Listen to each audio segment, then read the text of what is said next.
ಹೌದು ವೀಕ್ಷಕರೇ, ಮಹಾರಾಷ್ಟ್ರ ರಾಜಕೀಯದ ದಾದಾ ಎಂದೇ ಕರೆಸಿಕೊಂಡಿದ್ದ ಶರದ್ ಪವಾರ್ ಎಂಬ ಮಹಾವೃಕ್ಷದ ನೆರಳಲ್ಲೇ ಬೆಳೆದವರು ಅಜಿತ್ ಪವಾರ್. ಆದರೆ ಅದೇ ವೃಕ್ಷಕ್ಕೆ ಸವಾಲು ಹಾಕಿದ ಧೀರ ಇವರು. ಹೌದು, ಅಜಿತ್ ಅನಂತರಾವ್ ಪವಾರ್ ಕೇವಲ ಒಂದು ಹೆಸರು ಮಾತ್ರವಲ್ಲ, ಇದು ಮರಾಠ ರಾಜಕಾರಣದ ಪವರ್ ಹೌಸ್. ಯಾರೂ ಊಹಿಸದ ಸಮಯದಲ್ಲಿ ಬಾಂಬ್ ಸಿಡಿಸುವುದು ಇವರ ಸ್ಪೆಷಾಲಿಟಿ ಆಗಿತ್ತು. ರಾಜಕೀಯದಲ್ಲಿ ಯಾರೂ ಮಿತ್ರರಿಲ್ಲ, ಯಾರೂ ಶತ್ರುಗಳಿಲ್ಲ ಅನ್ನುವಂತೆ ಸೋದರ ಮಾವನ ಬೆರಳು ಹಿಡಿದು ಬೆಳೆದಂತಹವರು. ಇಂದು ಅದೇ ಮಾವನಿಗೆ ನಿವೃತ್ತಿಯ ಪಾಠ ಹೇಳಿದಂತಹವರು ಇದೇ ಅಜಿತ್ ಪವಾರ್.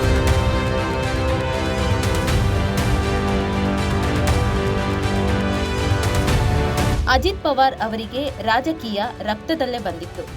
1991ರಲ್ಲಿ ಮೊದಲ ಬಾರಿಗೆ ಸಂಸದರಾಗಿ ಆಯ್ಕೆಯಾದಾಗ ಅವರು ಇನ್ನೂ ಯುವಕ. ಆದರೆ ಅವರ ಗುರಿ ಇದ್ದದ್ದು ದೆಹಲಿಯಲ್ಲ, ಮುಂಬೈ ಕೋಟೆಯ ಮೇಲೆ. ಅಧಿಕಾರ ಸಿಕ್ಕಾಗ ಅಭಿವೃದ್ಧಿಯ ಜೊತೆಗೆ ವಿವಾದಗಳೂ ಇವರ ಬೆನ್ನು ಹತ್ತಿದವು. 70,000 ಕೋಟಿ ರೂಪಾಯಿಯ ನೀರಾವರಿ ಹಗರಣದ ಆರೋಪ ಇವರ ರಾಜಕೀಯ ಜೀವನದ ಅತಿ ದೊಡ್ಡ ಕಪ್ಪು ಚುಕ್ಕೆಯಾಗಿತ್ತು. ನವೆಂಬರ್ 23, 2019 ಇಡೀ ದೇಶ ಮಲಗಿದ್ದಾಗ ಮುಂಬೈನಲ್ಲಿ ಇತಿಹಾಸ ಬರೆಯಲಾಗಿತ್ತು. ದೇವೇಂದ್ರ ಫಡ್ನವೀಸ್ ಅವರೊಂದಿಗೆ ಅಜಿತ್ ಪವಾರ್ ಉಪಮುಖ್ಯಮಂತ್ರಿಯಾಗಿ ಪ್ರಮಾಣ ವಚನ ಸ್ವೀಕರಿಸಿದ್ದು ರಾಜಕೀಯ ಸಂಚಲನವನ್ನೂ ಮೂಡಿಸಿತ್ತು. ಆದರೆ ಆ ಸರ್ಕಾರ ಕೇವಲ 80 ಗಂಟೆಗಳ ಕಾಲ ಮಾತ್ರ ಉಳಿಯಿತು. ಶರದ್ ಪವಾರ್ ಅವರ ಚಾಣಕ್ಯ ನೀತಿಯ ಮುಂದೆ ಅಂದು ಅಜಿತ್ ಪವಾರ್ ಶರಣಾಗಬೇಕಾಯಿತು. ಮತ್ತೆ ಎನ್ಸಿಪಿ ತೆಕ್ಕೆಗೆ ಮರಳಿದರೂ ಅವರ ಮನಸ್ಸಿನಲ್ಲಿ ಬಂಡಾಯದ ಕಿಚ್ಚು ಆರಿರಲಿಲ್ಲ.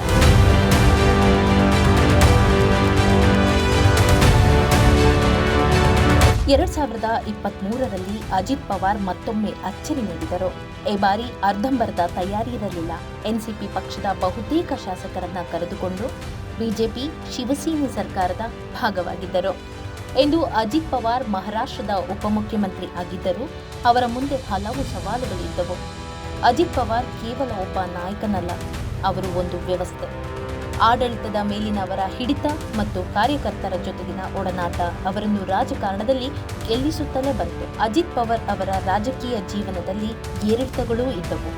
ಅವರು ಮಾಡಿದ್ದು ದ್ರೋಹವೋ ಅಥವಾ ತಮ್ಮ ಅಸ್ತಿತ್ವಕ್ಕಾಗಿ ಮಾಡಿದ ಹೋರಾಟವೋ ಗೊತ್ತಿಲ್ಲ. ಆದರೆ ಒಂದು ಮಾತು ಮಾತ್ರ ಸತ್ಯ, ಮಹಾರಾಷ್ಟ್ರ ರಾಜಕೀಯದ ಚಿತ್ರಣ ಅಜಿತ್ ಪವಾರ್ ಇಲ್ಲದೆ ಇದೀಗ ಬಡವಾಗಿದೆ.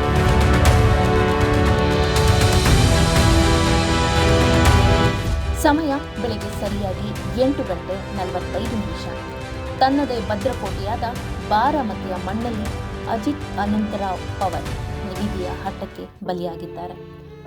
ತನ್ನದೇ ಭದ್ರಕೋಟೆಯಾದ ಬಾರಾಮತಿಯ ಮಣ್ಣಲ್ಲಿ ಅಜಿತ್ ಅನಂತರಾವ್ ಪವಾರ್ ವಿಧಿಯ ಆಟಕ್ಕೆ ಬಲಿಯಾಗಿದ್ದಾರೆ. ಮುಂಬೈನಿಂದ ಬೆಳಗ್ಗೆ 8:10ಕ್ಕೆ ಹಾರಿದ್ದ ಲಿಯರ್ ಜೆಟ್ 45 ವಿಮಾನ ಕೇವಲ 1 ಗಂಟೆಯ ಅವಧಿಯಲ್ಲಿ ಬಾರಾಮತಿ ವಿಮಾನ ನಿಲ್ದಾಣದ ಸಮೀಪ ಪತನಗೊಂಡಿದೆ. ರನ್ವೇ ಮೇಲೆ ಲ್ಯಾಂಡ್ ಆಗುವ ಕ್ಷಣದಲ್ಲಿ ನಿಯಂತ್ರಣ ತಪ್ಪಿದ ವಿಮಾನ ನೋಡುತ್ತಿದ್ದಂತೆ ಸ್ಫೋಟಗೊಂಡಿತು. ವಿಮಾನದಲ್ಲಿದ್ದ ಅಜಿತ್ ಪವಾರ್ ಸೇರಿದಂತೆ ಅವರ ವೈಯಕ್ತಿಕ ಭದ್ರತಾ ಆಡಳಿತಾಧಿಕಾರಿ, ಒಬ್ಬ ಸಹಾಯಕ ಮತ್ತು 2 ಪೈಲಟ್ಗಳು ಒಟ್ಟು 5 ಈ ಭೀಕರ ದುರಂತದಲ್ಲಿ ಇಹಲೋಕ ತ್ಯಜಿಸಿದ್ದಾರೆ.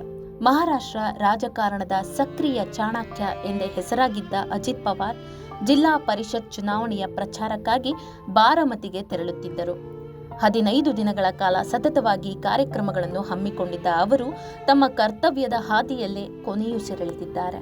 ದಶಕಗಳ ಕಾಲ ಮರಾಠ ಮಣ್ಣಿನ ರಾಜಕೀಯವನ್ನು ನಿಯಂತ್ರಿಸಿದ್ದ ದಾದಾ ಇಲ್ಲವಾಗಿದ್ದಾರೆ. ರಾಜಕೀಯ ಭಿನ್ನಾಭಿಪ್ರಾಯಗಳ ನಡುವೆಯೂ ಅಜಿತ್ ಎಂದರೆ ಪವಾರ್ ಕುಟುಂಬದ ಆಧಾರ ಸ್ತಂಭವಾಗಿದ್ದರು. ಇಂದು ಆ ಸ್ತಂಭ ಕುಸಿದು ಬಿದ್ದಿದೆ. ಪ್ರಧಾನಿ ಮೋದಿ, ಗೃಹ ಸಚಿವ ಅಮಿತ್ ಶಾ ಸೇರಿದಂತೆ ಹಲವಾರು ಗಣ್ಯರು ಕಂಬನಿ ಮಿಡಿದಿದ್ದಾರೆ. ಸ್ಪೆಷಲ್ ಬ್ಯೂರೋ, ಸಂಪೂರ್ಣ ನ್ಯೂಸ್.